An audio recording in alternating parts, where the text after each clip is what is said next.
చూస్ country delight, live better. ఇప్పుడే country delight app ని download చేసుకోండి. శేషు అని ఒక అసిస్టెంట్ డైరెక్టర్ ఉన్నాడు. తనకి అప్పచెప్పారనమాట మా టీం ని ఆ టైంలో. సో అప్పచెప్పినప్పుడు మా దాంట్లో బాబు ఉండేవాడు. బాబు అని ఆర్టిస్ట్, అంటే ఎక్స్ప్రెషన్ సరిగ్గా రావని తన మీద జోక్స్ వేస్తుంటారు. యాక్చువల్లీ తను నా ఫ్రెండే. వాడి ఫ్రెండ్ పరంగా నాకు ఏ రోజు నాకు ఇబ్బంది అనిపించదు. కానీ సో శేషు అనే పర్సన్, బాబు అనే పర్సన్కి మాత్రమే సపోర్ట్ ఉంటాడు. టీమ్ లీడర్స్ మేమిద్దరం అనేది అసలు మర్చిపోయిన ఫీలింగ్ ఉంటుంది. కేవలం బాబే టీమ్ లీడర్ అన్నట్టేగా మాట్లాడేవాడు. బాబు క్యారెక్టర్కి ఎక్కువ లెంత్ పెంచమనేవాడు. ఏదైనా ఒక పంచి చెప్తే ఫస్ట్ నా క్యారెక్టర్కి అనేది అసలు వద్దు, ఈ క్యారెక్టర్కి వద్దు, అసలు ఈ క్యారెక్టర్కి ఇద్దామని. అంటే బాబు ఏదైతే క్యారెక్టర్ పర్ఫామ్ చేస్తున్నాడో దానికి ఇద్దామనేవాడు. బాబు కూడా అలాగే రాసుకునేవాడు ఆ టైంలో కొన్ని డైలాగ్స్. సో ఇట్లా జరిగింది. అప్పుడు ఆర్పి ఉన్నాడా? ఆయన లేరని వెళ్ళిపోయాడు. ఆయన వెళ్ళిపోయాకే నేను టీం లీడర్. ఓకే, ఆయన లేరు. సో అట్లా జరిగింది. సో ఆ టైంలో ఇంకా మల్లెమాల బ్యాక్ సైడ్ ఒక రోజు ఆ టీ కోట్ ఒకటి ఉంటుంది, ఇప్పటికే అక్కడే ఉందంట అది. సో ఆ టీ కోట్ దగ్గర టీ తాగుతుంటారు ప్రాక్టీస్ టైంలో. ఇంకా అక్కడ ఒక రోజు నాకు శేషు గొడవ కూడా అయింది. భాస్కరన్ ఉన్నారు అక్కడ పక్కన, బుల్లెట్ భాస్కరన్. సో అంటే గొడవ అంటే మాటల్లోనే. ఆ శేషు ఏంటంటే నేను నా ఫ్రస్ట్రేషన్ ఇంకొక అసిస్టెంట్ డైరెక్టర్తో చెప్పుకున్నాను ఆల్రెడీ. అది ఆయన చెప్తారు కదా, మరి వాళ్ళంతా ఒక టీం కాబట్టి. శేషు ఇండైరెక్ట్ గా అంటున్నాడు, ఎవరో చెప్తున్నారట నా మీద ఇట్లాగా, నేను క్యాస్ట్ ఫీలింగ్తో ఇట్లా చేస్తున్నాను అది ఇది అని చెప్పి అనేసి అది ఇండైరెక్ట్ గా అంటుంటే, ఎందుకు ఇండైరెక్ట్ గా అంటున్నావు, నేనే అన్నాను, నేనే చెప్పాను, ఇప్పుడు ఏంటి ఇప్పుడు అని నేను. ఓకే, అట్లా ఏం చెప్పావు నువ్వు?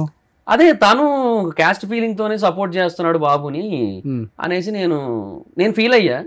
అదే నేను ఇంకొకరితో ఎక్స్ప్రెస్ చేసుకున్నాను. అది ఆయన అట్లా కాదు, నేను స్కిట్ బాగుండాలని చెప్పి ఏది బాగుంటే ఎవరికి బాగుంటే వాళ్ళకి నేను రాయించాను, వాళ్ళది అట్లా ముందు నడిపించాను అంతే అని చెప్పి తను. లేదు, నువ్వు ఈ ఫీలింగ్ తోనే చేసావు, అప్పుడు నువ్వు టీమ్ లీడర్లు ఫస్ట్ ప్రియారిటీయా, టీంలో వచ్చిన ఒక ఆర్టిస్ట్ ఫస్ట్ ప్రియారిటీయా నీకు, నువ్వు అది కూడా చూసుకోవాలి కదా. ఇప్పుడు ఇద్దరం పంచ్ బేస్డ్ ఆర్టిస్టులమే కదా.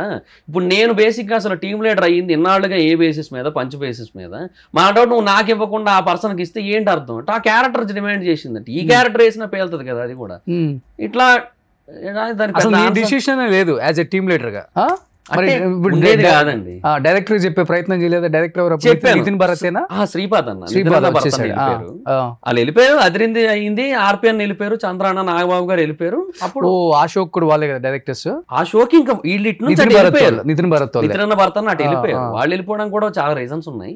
వాళ్ళు వెళ్ళిపోయారు. అండ్ అక్కడ జరిగింది ఏంటి వాళ్ళు వెళ్ళిపోవడానికి రీజన్ అసలుకి అంటే ఇంకా అది వాళ్ళకి బేసిక్ గా వాళ్ళు ఎంత ఎఫర్ట్ పెట్టారంటే జబర్దస్త్ని లేపడం కోసం అసలు డే అండ్ నైట్ స్ట్రగుల్ ఉండేది. నితిన్ అన్న, భరత్ అన్న అసలు లిటరల్లీ వాళ్ళు ఎంత టాలెంటెడ్ అంటే 12 టీములని కూర్చోబెట్టి 12 టీములకి లైన్లు ఇచ్చేవారు వాళ్ళు. ఓకే, స్కిట్లకి కాన్సెప్ట్ లైన్స్ ఉంటాయి కదా సినాప్సిస్ మూవీస్ లో అయితే. సో మాకు లైన్స్ అంటాం, అది ఇచ్చేసేవారు.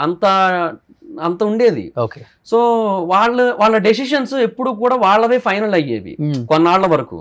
తర్వాత ఒక రోజు పటాస్ విషయంలో గొడవ అయింది. నితిన్ అన్న, భరత్ అన్న మెయిన్. భరత్ అన్న కాన్సెప్ట్ ఏంటి, జబర్దస్త్ ఆర్టిస్టులు పటాస్లో కూడా చేస్తే ఇద్దరు అంటే ఒకే ఆర్టిస్ట్ 2 షోల్లోని కనబడితే రేటింగ్స్ డీవియేట్ అయిపోతాయి. ఇప్పుడు నీ కోసం ఈ షోనే ఎందుకు చూస్తారు, 2 షోలు ఎఫెక్ట్ అవుతాయి అనేది ఆయన పాయింట్. సో పటాస్ కోసం ఫ్రెష్ ఆర్టిస్టులు తెచ్చుకోండి, జబర్దస్త్ ఆర్టిస్టులు వాడద్దు అని నితిన్ అన్న, భరత్ అన్న మెయిన్. మేనేజ్మెంట్ ఒప్పుకోలేదు. మా షోస్ మేము ప్రొడ్యూసర్స్, మా రేటింగులు, మా ఆర్టిస్టులు, మా ఇష్టం, ఇది వచ్చింది.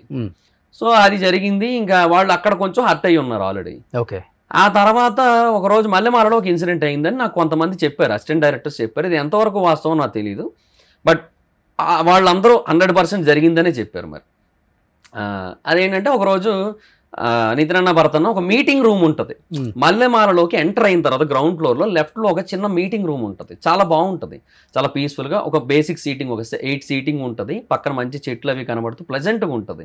చాలామంది జబర్దస్త్ టీమ్ లీడర్స్ కానీ డైరెక్టర్స్ కానీ అక్కడే మీటింగ్ పెట్టుకుంటారు. Okay, so first priority based on the level, directors మేనేజ్మెంట్కి ఫస్ట్ ప్రియారిటీ, తర్వాత టీమ్ లీడర్స్. అప్పటికి ఖాళీగా ఉంటే మేము వెళ్ళి కూర్చొని మేము రాసుకునేటోళ్ళం, ప్రాక్టీస్ చేసుకునేటోళ్ళం. ఆ రూములో వాళ్ళు ఒక మీటింగ్ ఆల్రెడీ అరేంజ్ చేసుకున్న టైంలో విష్ణుప్రియ వచ్చి కూర్చున్నారు అక్కడ. యాంకర్ విష్ణుప్రియ గారు ఆవిడ వచ్చి కూర్చున్నారు అక్కడ. అండ్ ఎవరో అక్కడ కూర్చోమన్నారంట ఆవిడ్ని. కూర్చోమంటే వీళ్ళు వెళ్ళారు, ఇక్కడ మీటింగ్ అవుతుందండి, మీరు బయట వెళ్ళి ఆ క్యాబిన్లో కానీ లేదంటే బయట హాల్లో అంటే ఓపెన్ స్పేస్లో కానీ కూర్చోండి అని చెప్పారు. చెప్తే లేదు, నన్ను ఇక్కడ కూర్చోమన్నారు, నేను ఇక్కడే కూర్చుంటాను, కావాలంటే మీరే బయటికి వెళ్ళిపోండి. ఓకే, అది ఆ టోన్ తెలుసు కదా బేసిక్గానే ఎలా వస్తుందో ఆ టైంకి, ఆ లెవెల్లో వచ్చింది. ఎవరికైనా కాలేదు కదా.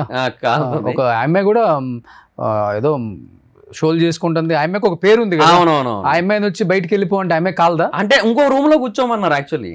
సో అట్లా జరిగింది. బట్ ఆవిడ ఏంటంటే ఆవిడ కొంచెం హార్ష్గా చెప్పారు. సో అది చెప్పేసరికి ఇంకా వీళ్ళకి ఏంటంటే అటు మేనేజ్మెంట్ ఇలాగే జరుగుతుంది కదా మన విషయంలో, so this is not our place అని వాళ్ళకి అప్పుడు అనిపించిందంట. ఓకే.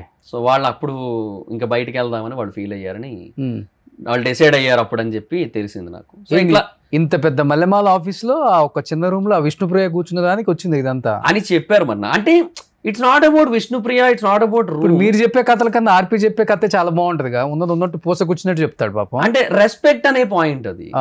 ఇప్పుడు వాళ్ళకు ఒకప్పుడు అంత రెస్పెక్ట్ ఉండేది, అలాంటి చోట వాళ్ళకి ఇప్పుడు రెస్పెక్ట్ లేకుండా పోయింది అనేది వాళ్ళకి అనిపించింది. ఓకే. ఆ మూమెంట్ లో అందుకే వెళ్ళిపోదామని డిసైడ్ అయ్యారు. ఓకే. సో ఇంకా ఆ తర్వాత ఎలాగో ముందు జరిగిన ఈ పటాస్ డెసిషన్స్, మేనేజ్మెంట్ మా వాళ్ళు మా ఇష్టం అనే మాటలు ఇట్లాంటివన్నీ ఉన్నాయి కదా. ఎలాగో ఇవన్నీ అంటే క్యూములేటివ్ అన్ని కలిపి వాళ్ళని అట్లా వెళ్ళిపోయేటట్టు చేసాయి అనేది అక్కడ ఒపీనియన్ అంతే.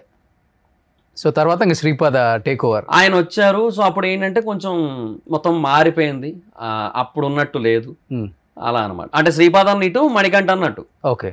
అటు ఇద్దరు వాళ్ళు ఏంటి ఎక్స్ట్రా ఒకళ్ళు, జబర్దస్త్ ఒకరు, శ్రీదేవికి ఒకరు, డీకి ఒకరు.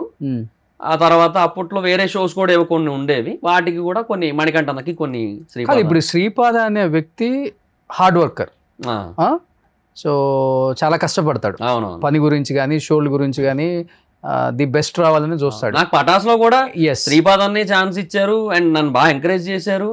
నన్ను టీమ్ లీడర్ గా సజెస్ట్ చేసింది కూడా శ్రీపాద. సుమన్ టీవీకి ఒక 1.5 years చేశారు. చెప్పారు యాక్చువల్గా, అన్న నాకు ఫోన్ చేశారు ఆ టైంకి, ఒక కామెడీ షో చేస్తున్నాం మహిదర్, నువ్వు రావాలని చెప్పి అడిగారు. అప్పుడు కూడా అడిగారు నన్ను, అయితే అన్న నేను వైజాగ్ లో ఉంటున్నా అన్న, షో కోసం పర్టికులర్ గా ఇటు అప్ అండ్ డౌన్ అంటే కష్టం కదా అని చెప్పి ఇంకా నేను లేదన్నా అన్నాను, నీకు ఎప్పుడు ఇంట్రెస్ట్ ఉంటే అప్పుడు రా మహిదర్ అని కూడా అన్నారు. ప్రతి ఆర్టిస్ట్ తో రెస్పెక్టబుల్ గా ఉంటాడు, బాగుంటారు, కాంట్రవర్సీ ఉండదు.